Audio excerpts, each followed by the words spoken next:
My boyfriend let his new little sister submit an application to transfer me hundreds of miles away. He called it a prank. I called it a reason to leave. So I packed my bags, boarded the plane, and started a new life without him in it. The day before the transfer deadline, I saw my name on the student exchange list for the university's satellite campus, hundreds of miles away. The applicant was Liam, my boyfriend. My fingers trembled as I dialed his number. His voice was casual, light. Oh, that? Maya submitted it for me. She said it would be a funny prank to play on you. He added, you just have to go in and withdraw the application. No big deal. Maya, the freshman who had insisted on becoming Liam's little sister. I held the phone, silent, for a full minute before hanging up. I realized then that the 4 years of my life, the future I had so carefully planned, was nothing more than a joke to him. I didn't argue. I packed my books, my laptop, my life. And when the time came, I boarded the plane. Halfway through the flight, my phone vibrated. It was Liam, his voice frantic. I told you to withdraw the application. You didn't withdraw it, did you? No, I said. When I first saw my name on that exchange list, I froze. I was staring at the laptop screen, but the words blurred into nonsense. Liam and I had a plan. We'd both agreed to stay at the main campus this semester, to focus on prepping for the national academic competition. It was a goal we'd set together 2 years ago, but now the system showed I was slated to go alone to the southern campus. If I hadn't checked it on a whim, I wouldn't have even had the chance to withdraw. I took a deep breath and called him. He was so nonchalant, like he was talking about the weather. Oh, that. Maya thought it would be funny, you know? A little prank to see if you'd notice before you got shipped off. He laughed. A small, airy sound. The deadline hasn't passed yet. Just remember to go cancel it. Liam's words were light, but each one landed like a shard of ice in my chest. So, I began,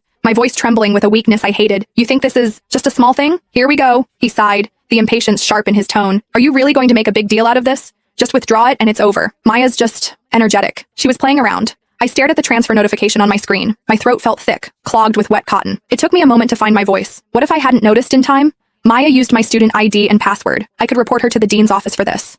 Liam's voice went cold instantly. Ava, you are becoming seriously unreasonable. It was a joke. And you want to report her? When are you going to cut her some slack? He was getting worked up now, his voice rising. I've told you a million times, she's a freshman, she just transferred here, she doesn't know anyone. I'm like her campus big brother. What's wrong with me looking out for her? He finished with a sharp, final blow. You know what? If you report her, you might as well report me too. The line went dead. The dial tone was a high, piercing whine that drilled into my ear, pinning me to my chair. I held the phone, my own shocked face reflected in the dark screen. The sounds of the library around me faded into a distorted silence. High school to college. I'd known Liam for 5 years, dated him for 4. He was my boyfriend, the upperclassman who had guided me through the confusing first days on campus. I thought back to freshman year of high school, when I'd hidden in a library carrel, crying because I was homesick. He'd found me, sat with me, and talked me through it with a gentleness that soothed the ache in my chest. I remembered the homecoming dance our sophomore year, when a senior girl wouldn't leave him alone. I'd walked right up and looped my arm through his, claiming him. The way he'd looked down at me then, his eyes crinkling with a smile. After the dance, walking me back to my dorm, he'd asked me to be his girlfriend under a sliver of a moon. 5 years had woven him into the very fabric of my life. Everyone said we were the campus golden couple, destined to walk the same path.